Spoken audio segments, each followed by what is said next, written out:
Assalamualaikum warahmatullahi wabarakatuh. Selamat datang. Warahmatullahi wabarakatuh. Selamat datang di Aska Review Movie bareng saya Aska Goldi.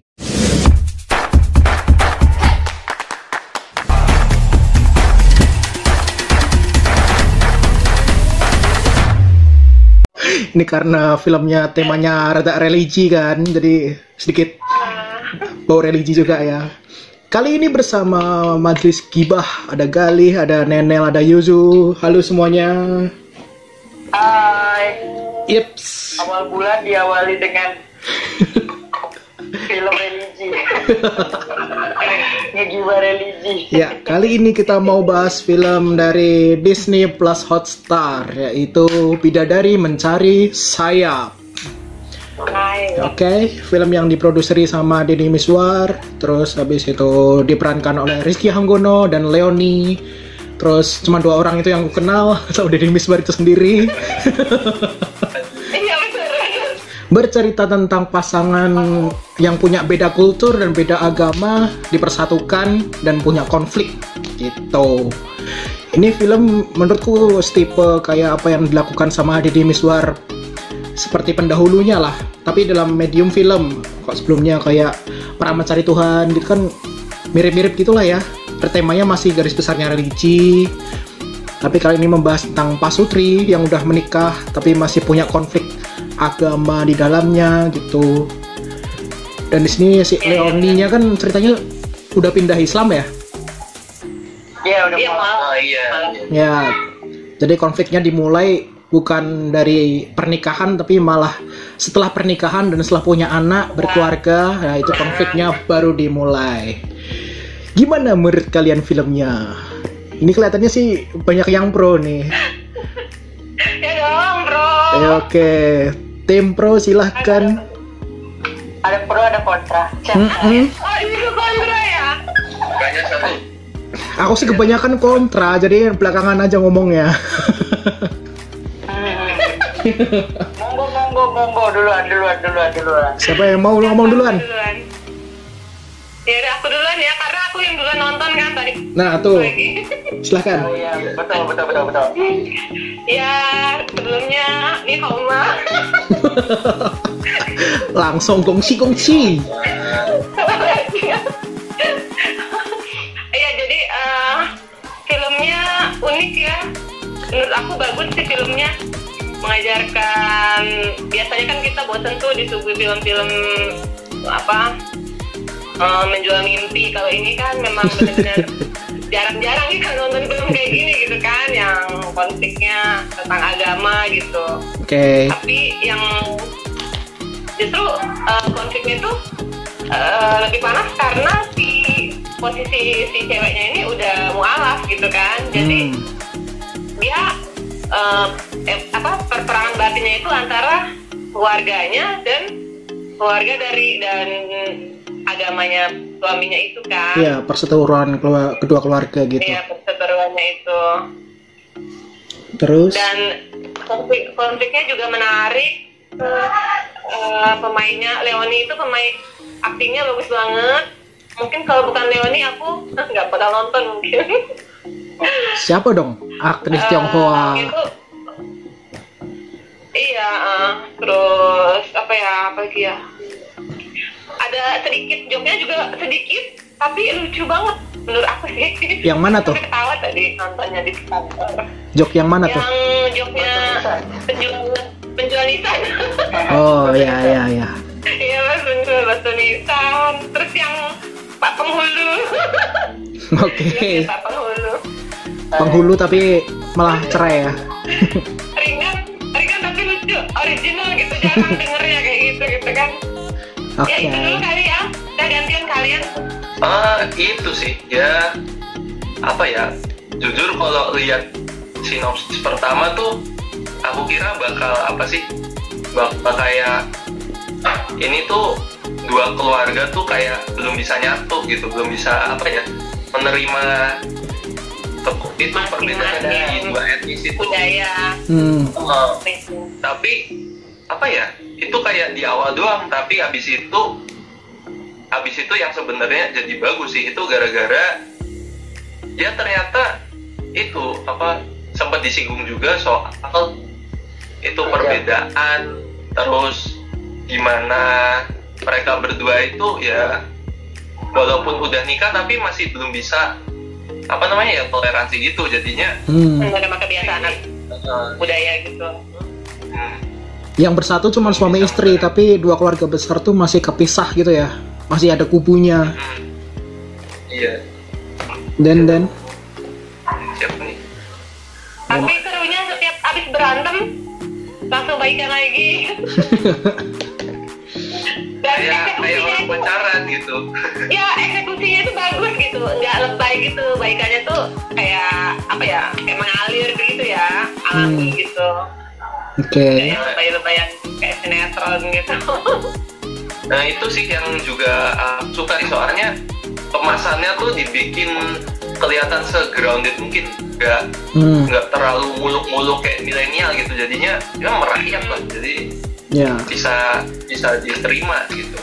Kebiasaannya Deddy Mizwar juga kan sih kayak gitu tuh, yang lebih merefleksikan rakyat Indonesia gitulah. Itu sih dia kayak Mbak Nelly tadi itu actingnya sama karakteristiknya Natural banget ya. tuh bagus sih, bagus. Natural banget Dewan ini tuh. Terutama si Rizky Hanggono sama Leoni sih gitu. Sama babahnya juga tuh. Itu Babanya ya. Oh iya. babahnya juga. Kehidupan rumah tangga banget itu. Gimana tuh Mas Santo?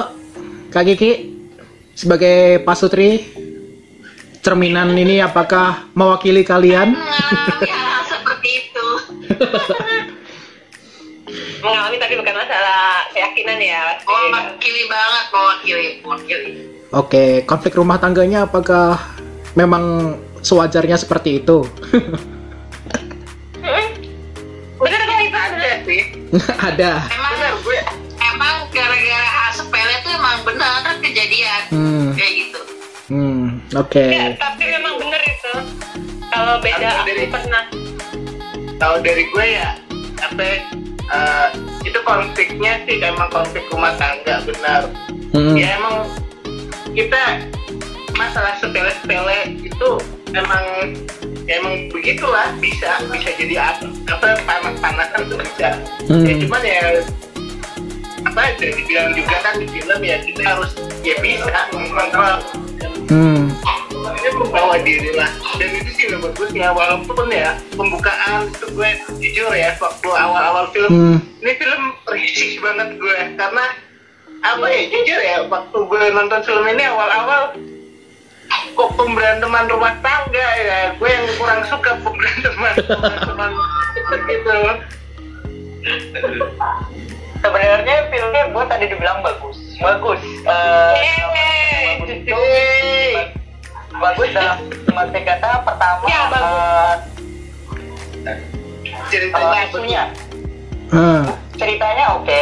Ceritanya isu yang diangkat dari film ini itu buat gue Kena semuanya.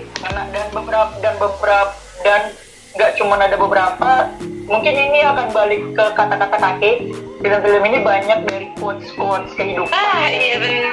Iya. Oke, memang banyak sih.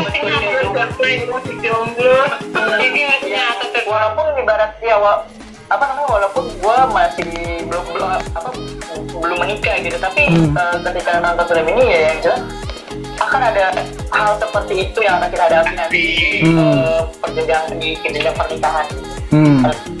Bukan berarti berantemnya itu nggak ada sebab dan akibat. Ternyata memang mereka sebenarnya di sini si karakter si Leoni ini orangnya penyabar.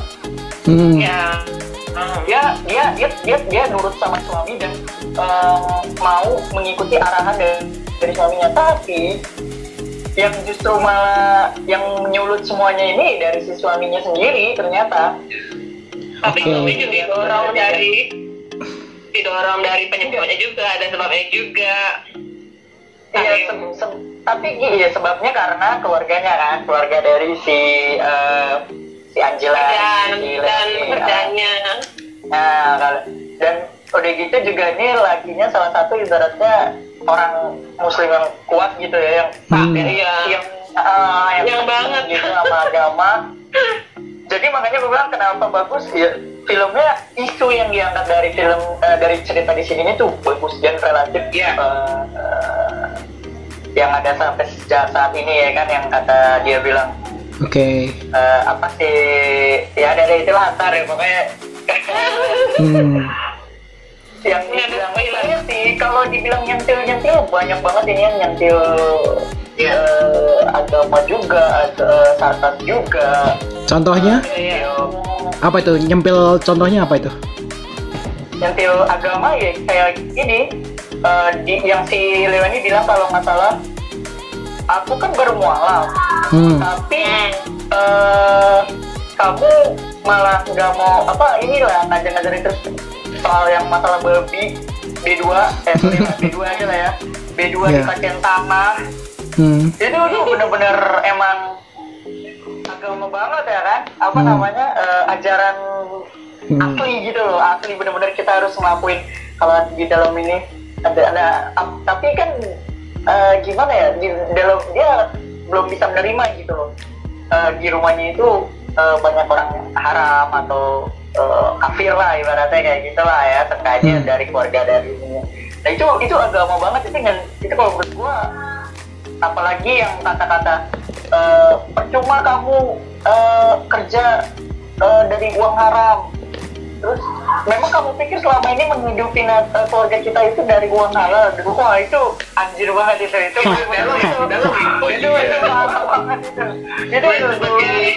bekerja juga kalau digaji nggak harus sampai kayak gitu juga gitu loh mas. Itu parah banget itu agama itu kacau banget. Dan walaupun ya berantem antara rumah tangga itu nggak harus sampai ngomong masalah rezeki haram atau halal sih kalau menurut gue. Iya. Itu kata-kata. Di sisi lain juga dilihatin kok keragaman beragama, toleransinya juga. Toleransinya ada di dalam kampungnya itu ya. Oh dia. Kampung Cina kayaknya. Oke. Itu masang itu lah. Dan kalau nggak salah kayaknya di sini kondisinya tuh lagi Imlek ya. Iya, itu Imleknya berawal dari Imlek, berakhir di Imlek tahun depannya deh. Mungkin rentang 1 tahun ke depan gitu, soalnya dekorasi dan nuansanya Imlek terus.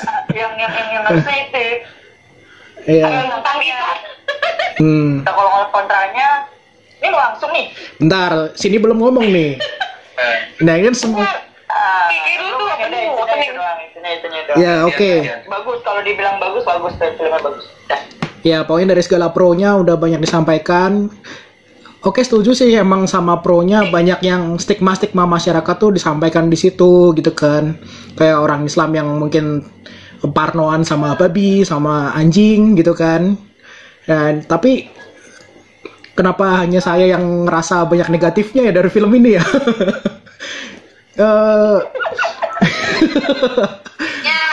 Karena kesan dari teknis mah pasti ya.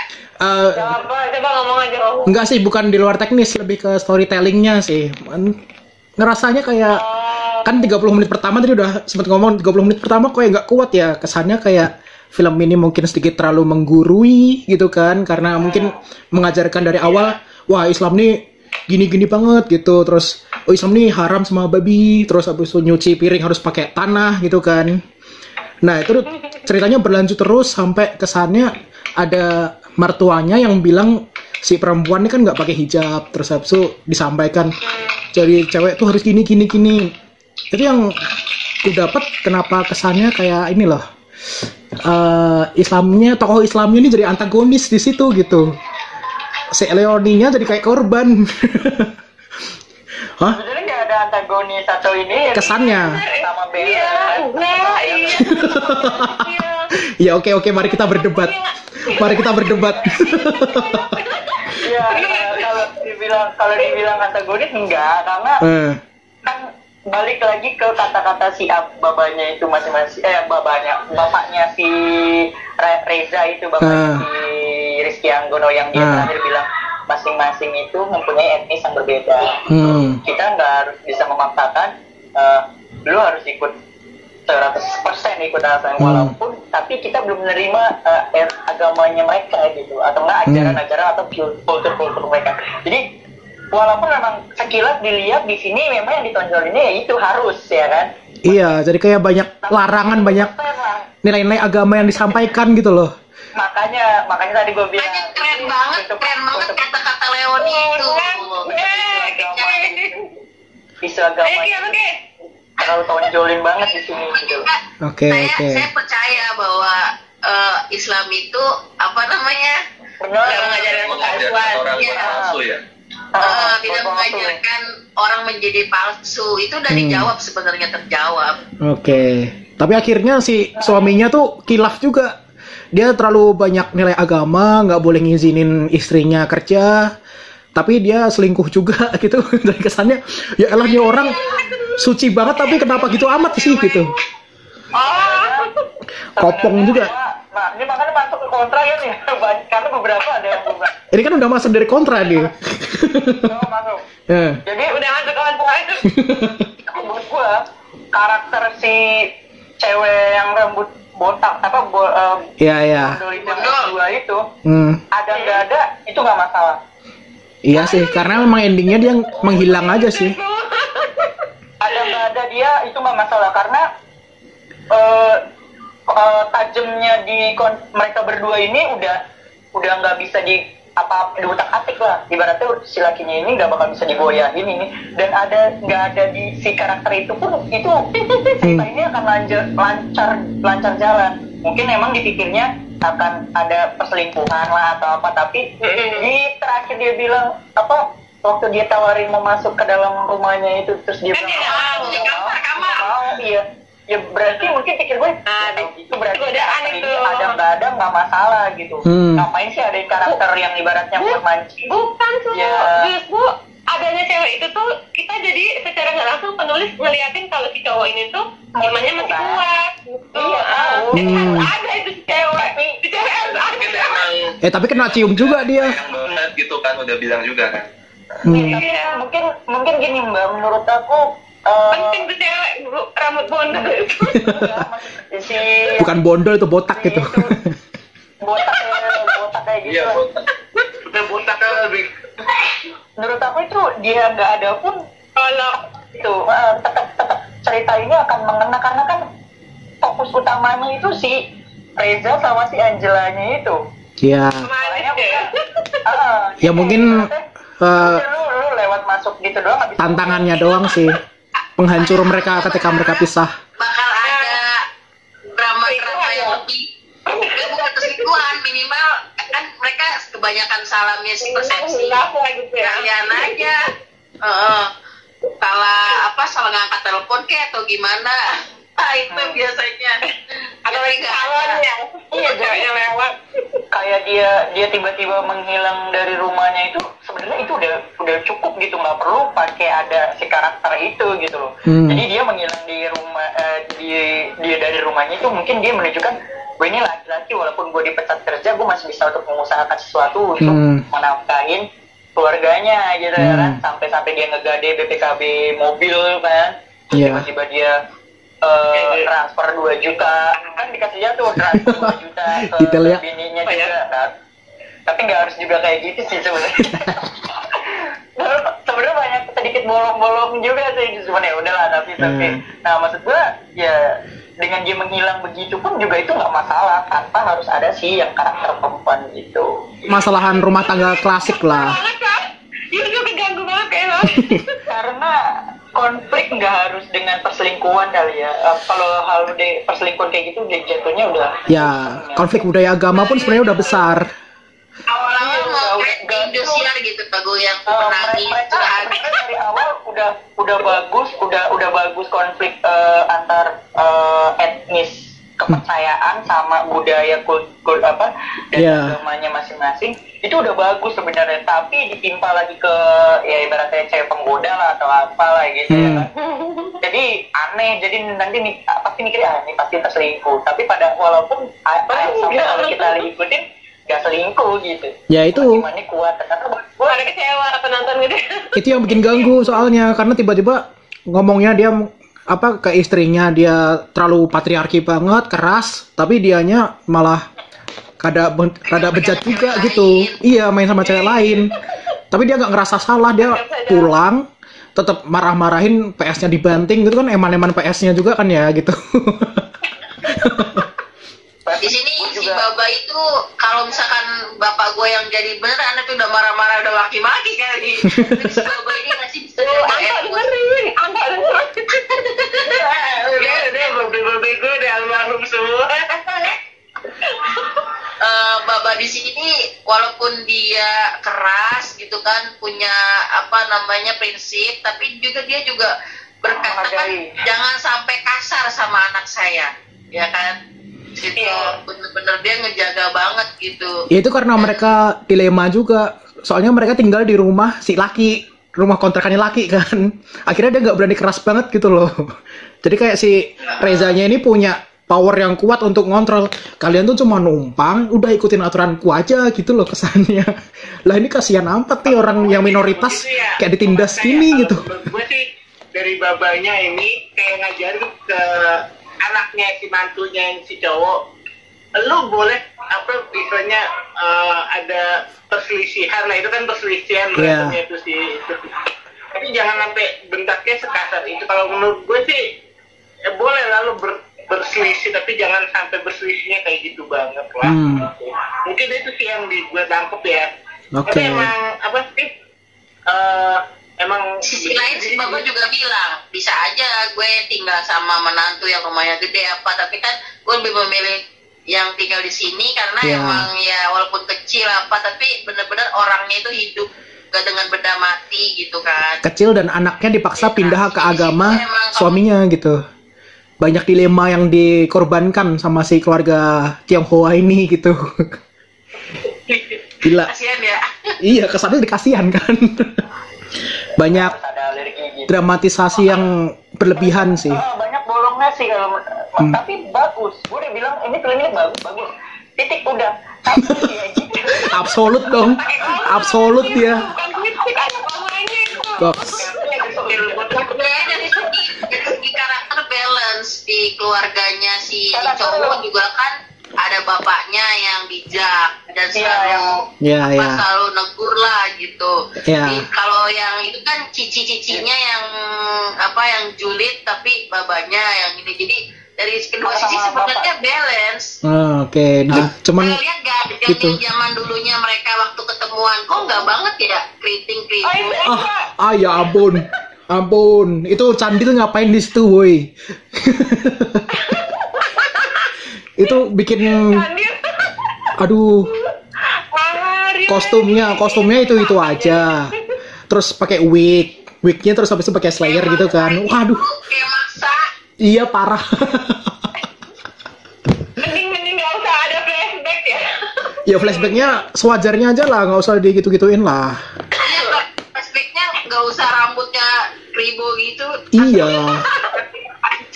mending mukanya difilter, dimudahin gitu, udah cukup ya. Kalau menurut gue sih agak aneh ya, di zaman dulunya kan dia ibarat kata kayak preman kampus lah ya, yang tiba-tiba langsung kayak gitu ya. Perbedaan. Nah, biasanya harus ada perbedaan apa segala macam, tapi kenapa tiba-tiba bisa kayak Alif gitu ya? Iya itu. Itu gimana gitu? Berarti harus ada film sebelumnya ini. Waduh. Bikin itu. Itu yang bikin kesel. Dari preman jadi Islam yang hijrahnya kuat banget, terus habis itu ngangkat si Leoni jadi mualaf, itu prosesnya gimana, terus gimana keluarga dua-duanya ini bisa mengiyakan hubungan itu. Nah, bersatu ini mungkin tadinya nikah lari dulu, apa sih namanya? Waduh. kawin lari. Capek dong. Lain punya anak, disetujuin baru. Biasanya kan gitu, nggak disetujuin terus punya anak, terus akhirnya baru setuju ke kedua keluarganya.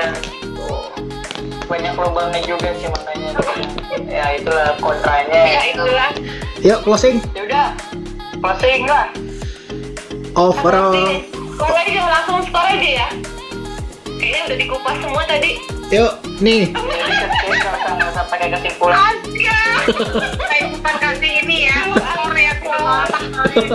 4 loh. Kayaknya bakal 8. Wow. Kayak semacam kapok ya nonton Disney Plus ya tiap Jumat ya. Butuh tenaga ekstra, kesabaran ekstra gitu. Kita lihat. Siapa lagi? Kalau aku itu sih 6,5 dari 10. Oke, mantap. 7. Ini yang bagus apanya sih? Ceritanya atau sinematografinya?